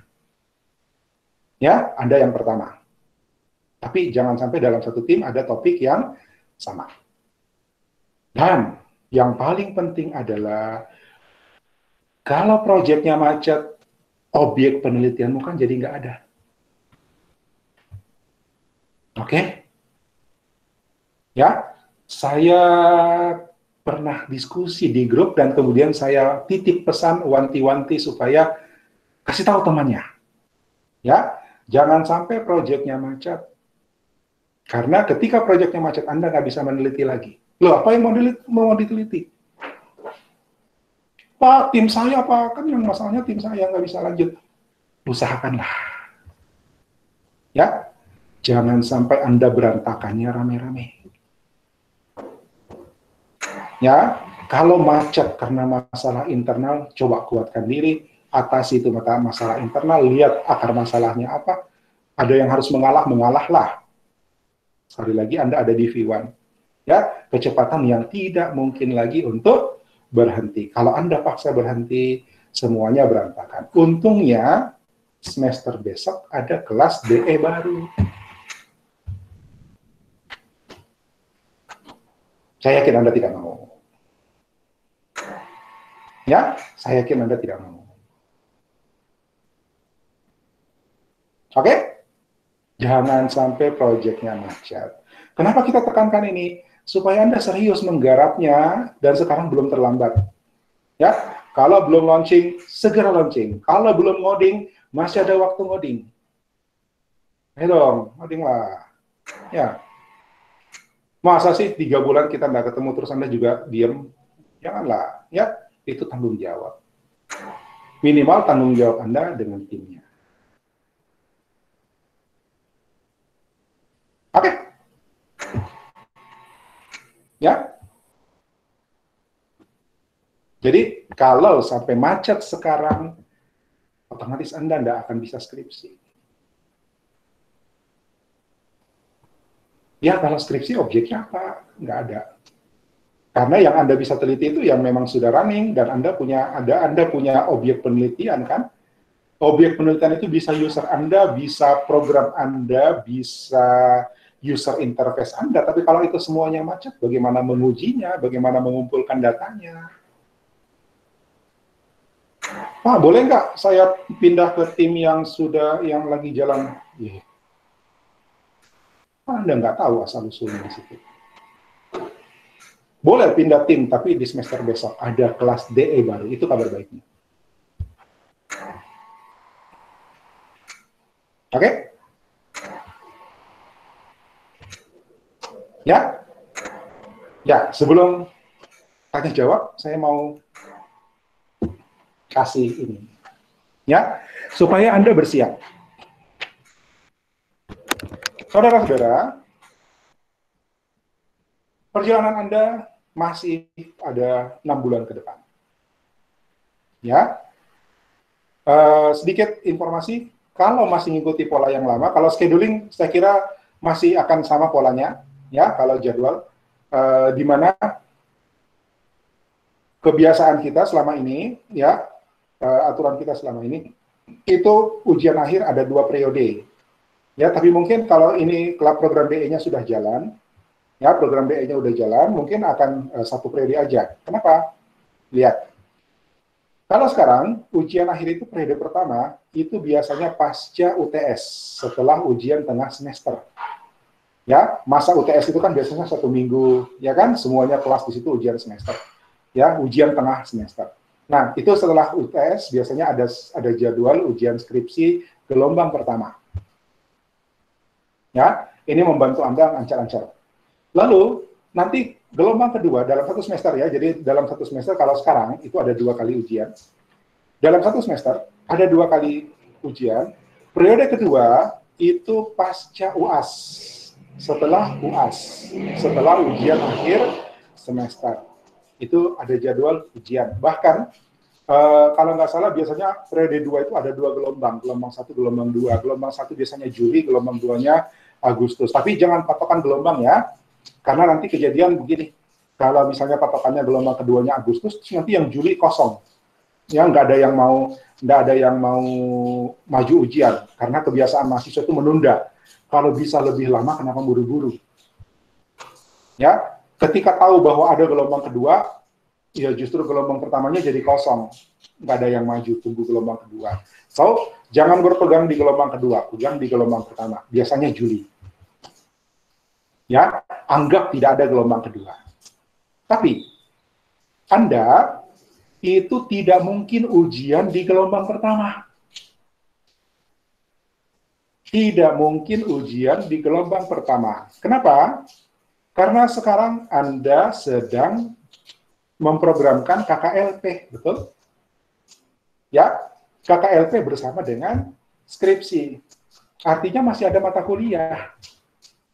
3 ya mata kuliah ya. Ekstrakurikuler, KKLP, skripsi. Tapi ekstrakurikuler kan ini tinggal ngumpulin poin, tinggal menghitung poin satu SKS kan. Jadi ini nilaimu bisa cepat keluar kalau ini. Tapi KKLP kan tidak ada masa, ada waktu di mana Anda harus ke lapangan, ya, Anda harus buat laporan, ya, dan itu biasanya pengalaman yang lalu-lalu ada KKLP dipercepat, tapi kemudian terhalang pandemi, jadi tidak bisa kita jadikan ukuran, ya. Tapi kebiasaannya itu nanti tengah semester baru selesai. Artinya apa? Periode pertama itu nilaimu belum keluar semua, utamanya nilai KKLP. Ya, sehingga kalau nilainya belum keluar itu belum bisa ujian. Ya, yang bisa ujian itu kalau 0 SKS di luar skripsi. Jadi tinggal nilai skripsi. Oke, itu aturan. So, Anda pasti ujian di periode kedua, Juli. Setelah UAS, maka target Anda adalah 6 bulan. Februari, Maret, April, Mei, Juni, Juli. Ya, ini menurut saya, ya, jangan saya simpulkan ringan atau berat, tapi begini, teman-temanmu yang kemarin, sebelum ada program DE, kurikulum 2013, itu skripsinya 6 bulan sama, tapi proyek sama penelitian digabung. Ya, proyek sama penelitian digabung. Dan selesai dalam 6 bulan. Selesai dalam 1 semester. Bisa. Ya, bisa. Nah, Anda itu tinggal penelitiannya saja. Proyeknya udah setengah jadi di tugas aplikasi ini. Ya kan? Jadi dalam 6 bulan Anda hanya ngerjakan penelitian. Ya. Nah, untuk itu saya ngasih rekomendasi ke Anda. Namanya rekomendasi ya memang nggak wajib. Ya, tapi saya minta Anda pertimbangkan dan coba ikuti schedule yang saya tawarkan. Ya. Nah, ini suka begini. Kalau saya ngasih pembekalan KKLP, itu saya juga ngasih, ini loh schedule Anda menyusun laporan. Kalau mahasiswa itu bimbingan saya, kalau tim KKLP itu bimbingan saya wajibkan ikut schedule ini. Tapi di luar dari bimbingan saya itu suka-suka dia. Nah, biasanya kejadian paling sering saya lihat, bimbingan saya sudah nyantai. Karena mereka ikut schedule saya. Ketika selesai KKLP, 2 minggu sisanya tinggal bab 4. Kelompok lain baru mau nyusun bab 1, bab 2, bab 3, bab 4. Itu kebiasaan. Nah, kalau Anda bimbingan saya, ya, kalau Anda milih saya jadi pembimbing, maka wajib ikut schedule ini. Ya, targetnya adalah Februari Anda sudah punya judul, sudah disahkan judulnya, sudah punya SK, ya, sudah punya SK judul. Oke, sudah seminar proposal. Kalau misalnya seminar proposal itu masih diharuskan, ya, masih sementara masih dibahas ya, belum diputuskan. Kalau seminar proposal itu masih diharuskan, maka paling tidak akhir Februari Anda sudah seminar proposal. Ini masih Januari ya. Ini masih Januari, minggu terakhir. Ya, artinya masih ada waktu. Kemarin Anda harusnya sudah mulai lihat-lihat. Saya mau teliti ini, saya mau teliti ini, saya mau teliti ini. Ya. Pengajuan judul dan proposal Anda sudah harus tuntaskan di Februari. Dan mulailah laksanakan penelitian Maret, April, Mei. Ya. Pelaksanaan penelitiannya adalah kumpul data, tentu bikin instrumennya dulu ya. Siapkan kumpul referensi. Referensi itu di pas susun judul ya. Ketika Anda milih judul ini, Anda lihat, oh di sana ada pernah bikin ini, dia baca buku yang ini, saya juga mau bikin kayak gitu di produk saya. Nah, Anda sudah dapat referensi ya. Penelitiannya si Anu di sana, referensinya ini. Oke, itu Anda pegang, sudah punya referensi. Ya, baru kemudian Anda tinggal bikin instrumen penelitiannya, pengumpulan datanya, melakukan analisa datanya, ya, dan menyusun kesimpulan. Itu harus selesai paling tidak Mei, supaya Anda sudah bisa seminar hasil, ya. Seminar hasil ini bukan ujian skripsi.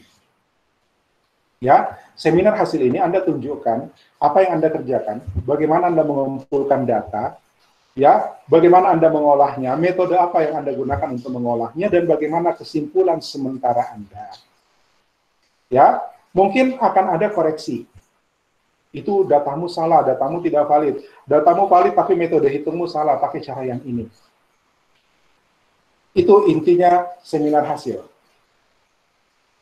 Ya, kalau misalnya datanya udah valid, metodenya udah valid, oke, aman lah. Ya kan? Nah, itu di seminar hasil. Selanjutnya Anda tinggal menyusun penulisan. Ini penulisan juga masih sedang disusun, ya. Nanti saya kasih gambaran sedikit penulisan di belakang. Ya. Kemudian setelah selesai penulisan Anda, seminar akhir. Ya, seminar akhir ini sudah ujian skripsi.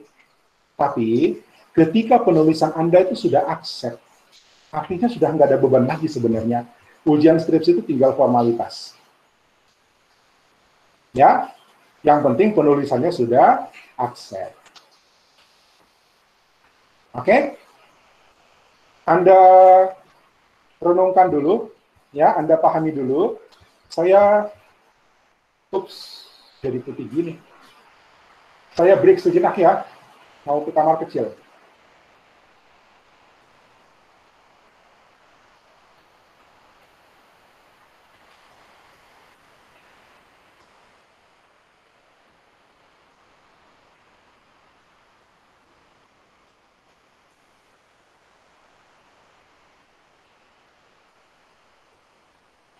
Salah.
Tes satu-satu.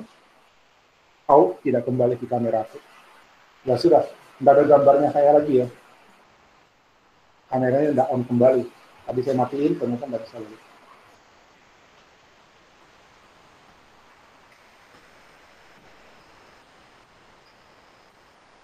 Oke, saya lanjut.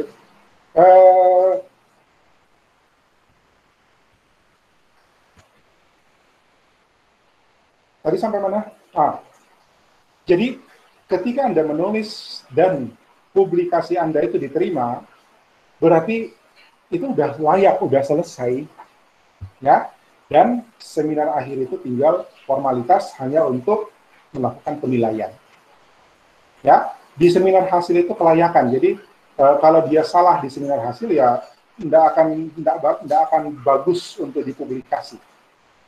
Kalau sudah berhasil dipublikasi baru kita lakukan penilaian. Dan seminar akhir inilah ujian skripsi yang dilakukan penilaian.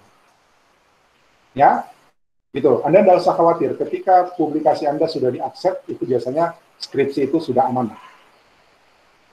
Ya, gitu. Nah, penulisan utamanya ya masih dibahas. Jadi belum disepakati. Saya belum berani bilang bahwa akan seperti ini, tapi saya kasih gambaran tentang penulisan. Ya, jika disetujui, kalau tidak disetujui berarti kembali ke contoh yang kembali ke format kemarin, ya nulis skripsinya bukunya tebal, tapi sekarang udah nggak tebal lagi karena proyeknya nggak dibahas, murni penelitian.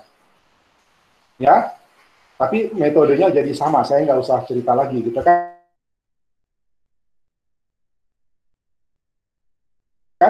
Anda tinggal ikuti saja nanti yang sudah jalan. Nah, kalau disetujui, maka penulisan skripsi sudah berbentuk artikel publikasi pada jurnal Karisma Tech. Ini bukan C ya, ini autocorrect nih, ya. Tech.karisma, C bukan K ya, bukan C, ya. Tech.karisma ACID. Ya, sorry. Ini Karisma ACID, K. Anda bisa lihat tuh, ya, Tech Karisma ACID. Di sana semua publikasi skripsi. Nah, nanti kalau ini disetujui, maka artikel Anda tidak menulis lagi skripsi yang buku yang tebal itu, ya, merah atau biru, enggak, Anda semuanya publikasinya di Tech Karisma ACID online. Ya, tahapannya adalah Anda submit naskahnya. Jadi tadi di sini Anda belum menulis. Jadi yang Anda tulis itu benar-benar hasil penelitian yang sudah Anda jalankan. Bukan lagi basa-basi, pura-pura nulis, pura-pura bikin, pura-pura tinjauan pustaka. Ya, karena penelitian yang Anda lakukan itu berdasarkan apa yang sudah Anda baca, maka Anda lakukan itu. Ya kan? Nah, di penulisan tinggal diceritakan apa yang sudah Anda baca, bagaimana Anda melakukannya, dan apa hasilnya. Kalau di sini, di seminar hasil, Anda menceritakannya secara lisan, tunjukkan datanya, tunjukkan hasilnya. Tapi di skripsi, itu Anda menceritakannya secara tertulis. Nanti ada formatnya. Ya. Nah, Anda submit, lalu ada tahap proofreading. Proofreading itu adalah memeriksa ejaan, memeriksa kesalahan, ya, salah baca, salah ejaan, salah tulis, salah tanda baca. Itu ada yang khusus nanti ditugaskan untuk melakukan proofreading. Ada editornya, ya, gitu. Anda akan dikoreksi, kemudian dibalikin ke Anda koreksi. Itu nanti editornya cuma ngasih tanda ini, ya, ini yang berubah, terus dikembalikan ke Anda rubah, ya, sampai lolos proofreading, ya, sampai lolos proofreading, makanya agak panjang nih penulisan. Ya, makanya penulisan itu agak panjang, karena sebenarnya naskahnya Anda sudah siap, itu satu minggu selesai, gitu kan. Tapi ada proses, ya, ada proses. Lihat dulu kesalahan tulisan, ejaan, dan sebagainya, bahasa Inggris dan sebagainya, perbaiki, baru masuk ke tahap berikutnya adalah plagiarism checker. Nah, ini tadi saya bilang, kalau pustaka tinggal kopas. Lupakan kopas. Kenapa? Ada tahap plagiarism checker. What is that? Saya mau kasih tahu dulu. Ya, wisuda. Itu kita udah planning dari Desember. Ya, dari tahun lalu sebenarnya, tapi dari awal tahun lalu, tapi kemudian karena pandemi, kita nggak bisa ngapa-ngapain, nggak bisa kampus, ditunda Desember. Tapi ketika kita mengajukan, ini loh calon wisudawan kami Pak, ke LLDikti, ini calon wisudawan mohon divalidasi. Ternyata validasi mereka melibatkan plagiarism checker. Jadi skripsi teman-temanmu yang mau wisuda itu dicek lagi. Ya, berapa persen plagiarisme? Dan itu mencemaskan saya. Kenapa? Kebiasaan mahasiswa membuat skripsi, khususnya di bagian teori, ya, itu cari skripsi orang, lalu dikopas. Nah, itu kalau di plagiarism checker, itu pasti ketemu. Saya kasih tunjuk, ya, saya buka satu file dulu. Saya mau kasih tunjuk bagaimana bentuknya itu plagiarism checker.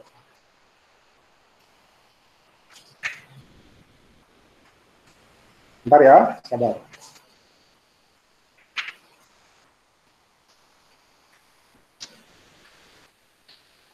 Agak jauh nih internet.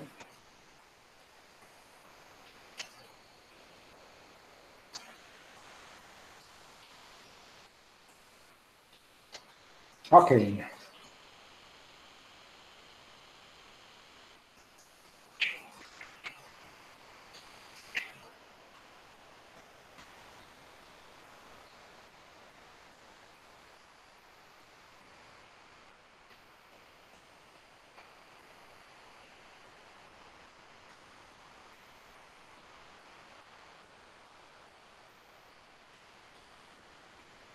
Lihat ya, saya share screen dulu ya. Saya share screen-nya.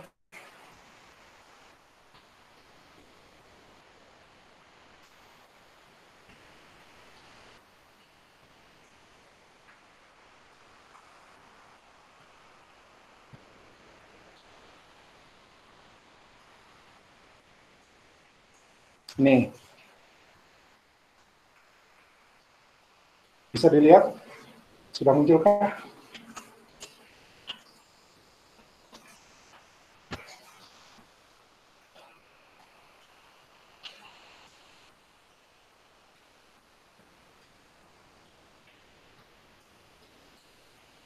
Semoga bisa.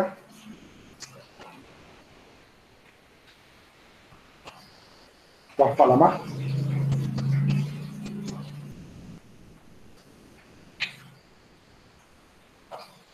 Ya, plagiarism checker itu menggunakan tools, ya, menggunakan tools.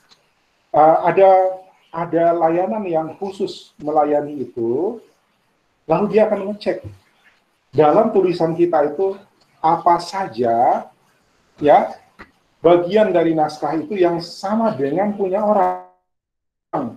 Bayangin, ya, bisa dilihat yang saya tampilkan. Ini adalah paper saya yang sementara menunggu. Ya, ini adalah paper saya sementara menunggu review. Ini submit di sebuah jurnal, ya, dan sudah melewati plagiarism checker. Bisakah dilihat? Saya butuh info. Kelihatan nggak? Agak kabur, oke. Yang yang share screen-nya.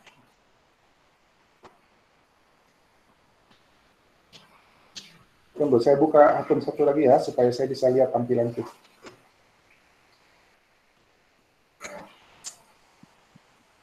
Layarnya masih penulisan, Pak. Layarnya masih penulisan, saya kan share screen. Saya belum ada sih, Pak. Tunggu.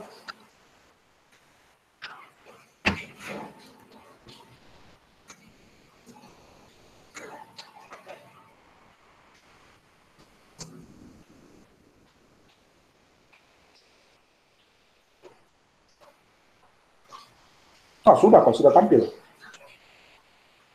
Yang tampil sekarang sebuah file PDF ya.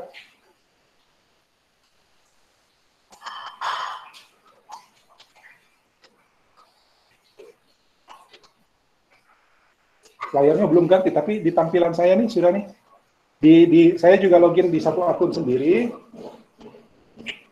Ya, saya login di satu akun sendiri dan saya lihat saya punya PDF. Anda bisa lihat ada 2 Sofyan Taif ya. Dan saya lihat. Gimana? Sudah lihat belum?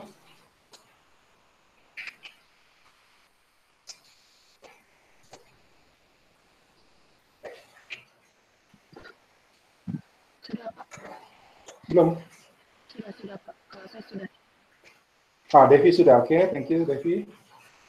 Apa yang dibaca, Devi? Apa judulnya?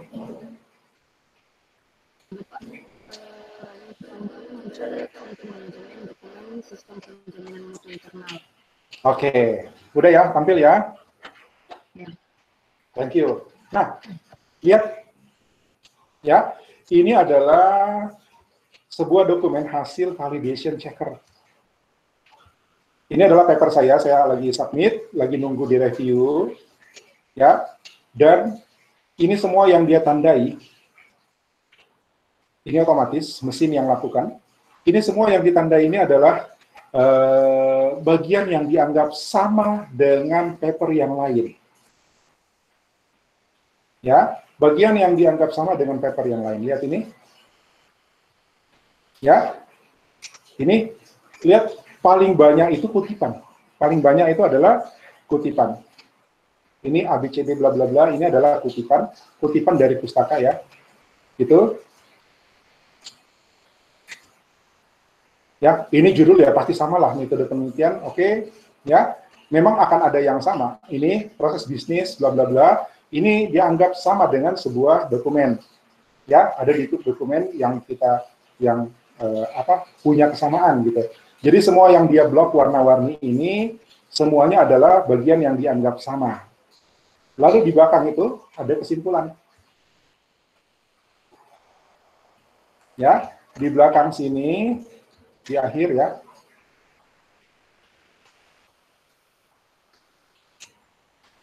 Ada kesimpulan. Ini pengujian juga dianggap sama, ya. Nah, ini hasilnya. Lihat, paper saya itu similarity report-nya itu 11%. Similarity index-nya adalah 11%. Jadi, artinya paper saya ini itu punya kemiripan dengan dokumen yang lain itu sampai 11%.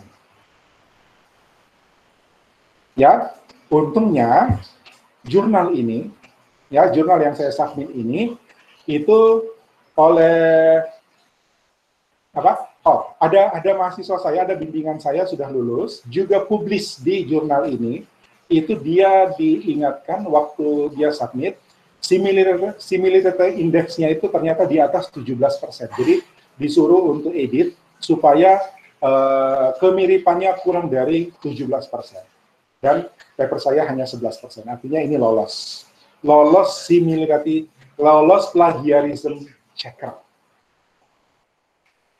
Ya, lolos plagiarism checker. Aman dari plagiasi. Saya cuma mirip 11% saja. Di atas 17%, jurnal yang saya submit ini menolak. Nah, saya nggak tahu kalau misalnya disetujui pakai Karismatek, nanti pengelola Karismatek yang menentukan berapa persen. Ya, tapi sebenarnya bukan kita yang menentukan. Ya, bukan kita yang menentukan.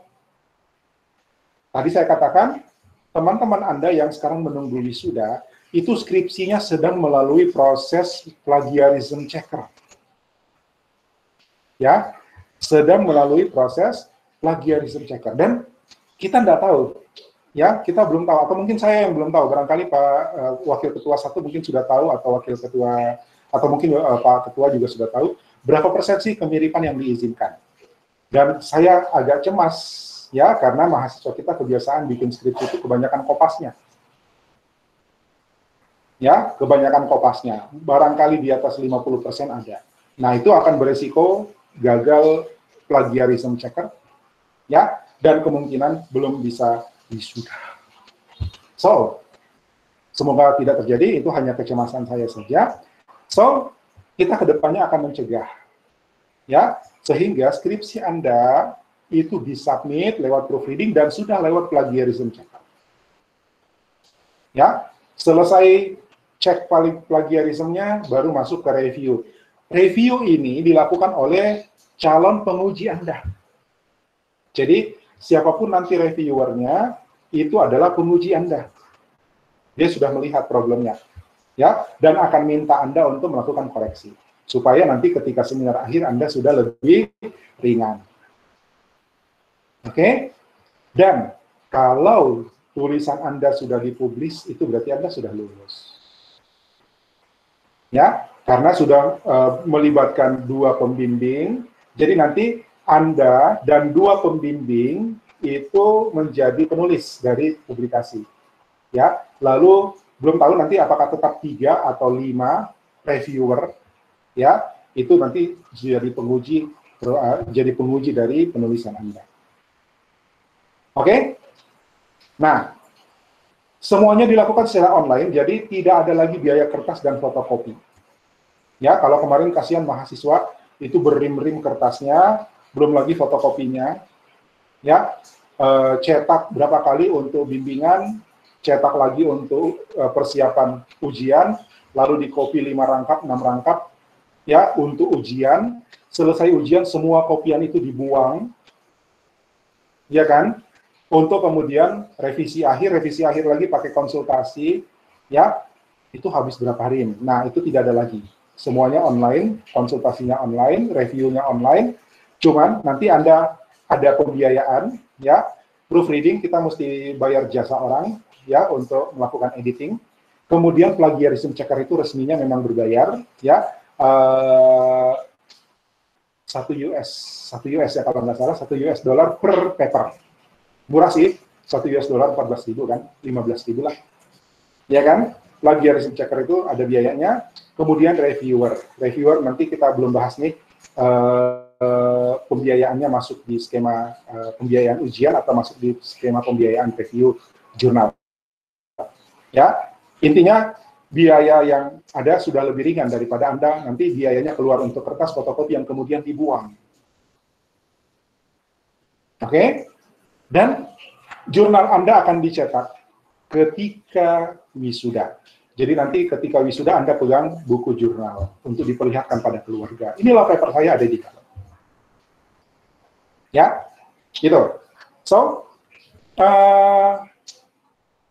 inilah gambaran kalau misalnya usulan saya, ya, draft saya ke Pak Ketua, ya, dan pengelola studi karisma yang lain disetujui. Ya, nanti ketika sudah ada keputusan, saya akan undang Anda lagi untuk ketemu lagi seperti ini dan saya akan jelaskan khusus tentang penulisan. Tapi yang Anda harus persiapkan sekarang adalah ini. Ya, yang harus Anda persiapkan sekarang adalah judul. Ya, yang harus Anda persiapkan sekarang adalah judul. Ya, kalau bisa sampai sebelum akhir Februari Anda sudah punya ide judul.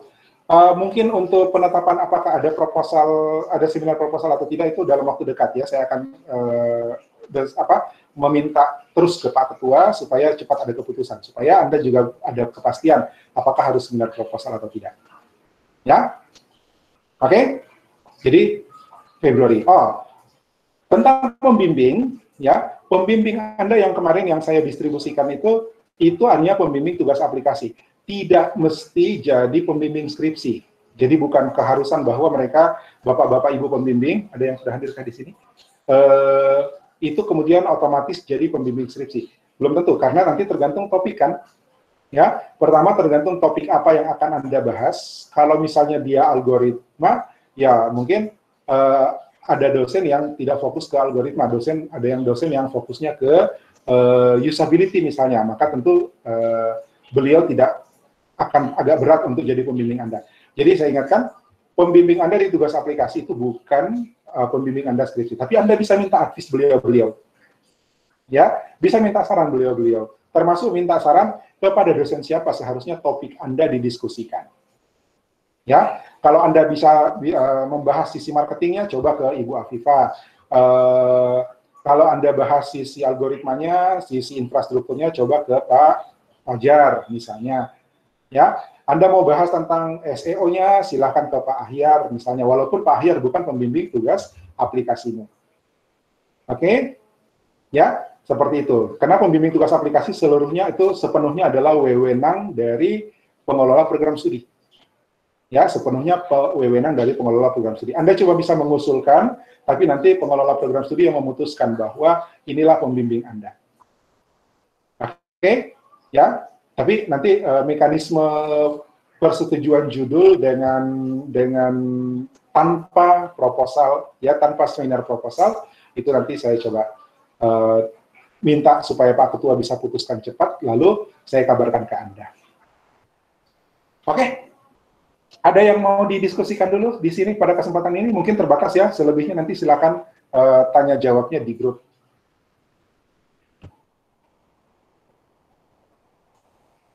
Oke, Musakir silakan, Musakir.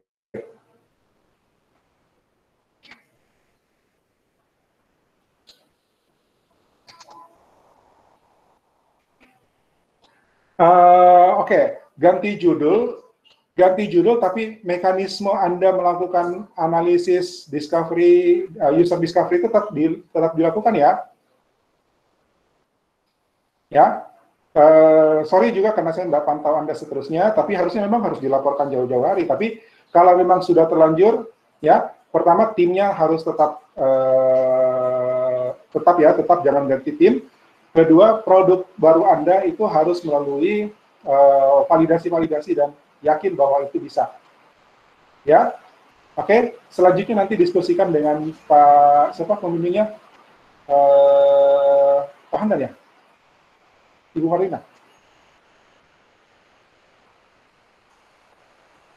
Oke, no problem. Oke, silakan aja lanjut, tapi pastikan launching ya. Sekarang target saya adalah launching. Ya, apapun judulmu.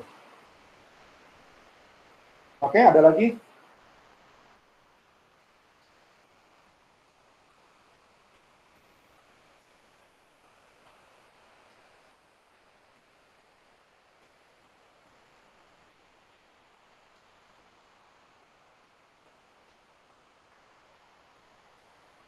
Kalau baru mau ubah judul, mungkin gimana ya? Mudah-mudahan nggak terlalu kepepet ya, karena kalau baru mau ubah judul, terus baru mau development, kan sudah sempit waktunya sekarang. Ya, Kevin. Ingat ya, timnya tidak boleh bubar ya, jadi tetap bersama tim. Kalau Anda ganti judul, pastikan, oke, sekarang begini. Saya nggak mau halangi Anda, jangan sampai misalnya dengan judul yang kemarin terus Anda malah terhalangi. Oke, Anda mau rubah judul, tetap lakukan validasi, ya, dan pastikan launching. So, target saya adalah Anda launching. Ya, Anda launching, dan tetap bersama tim. Saya nggak mau bicara tentang tim lagi. Ya, oke, thank you. Ada lagi?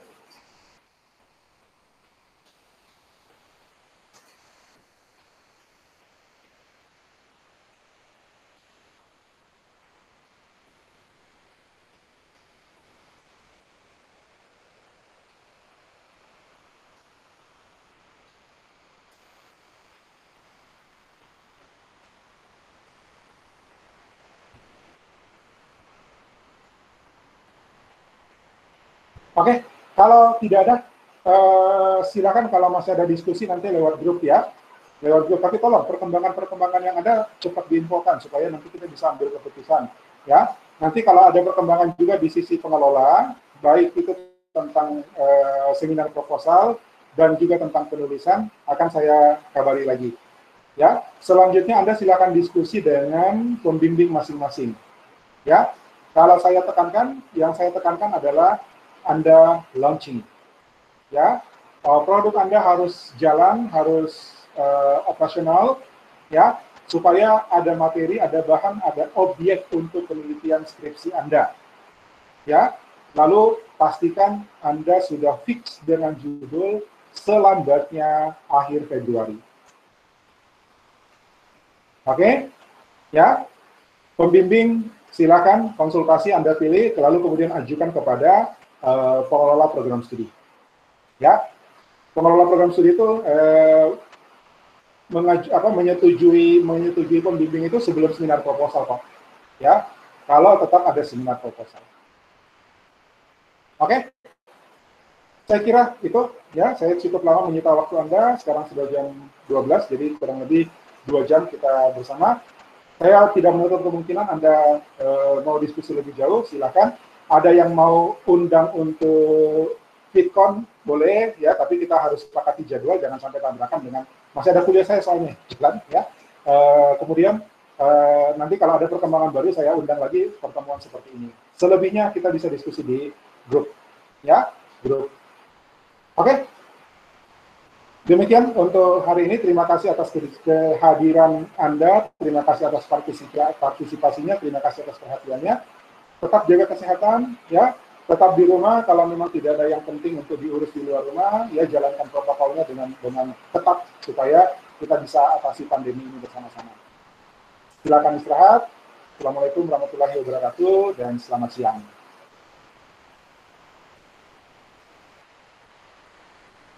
Terima kasih, Pak. Terima kasih. Terima kasih, Pak. Terima kasih, Pak. Terima kasih, Pak. Terima kasih.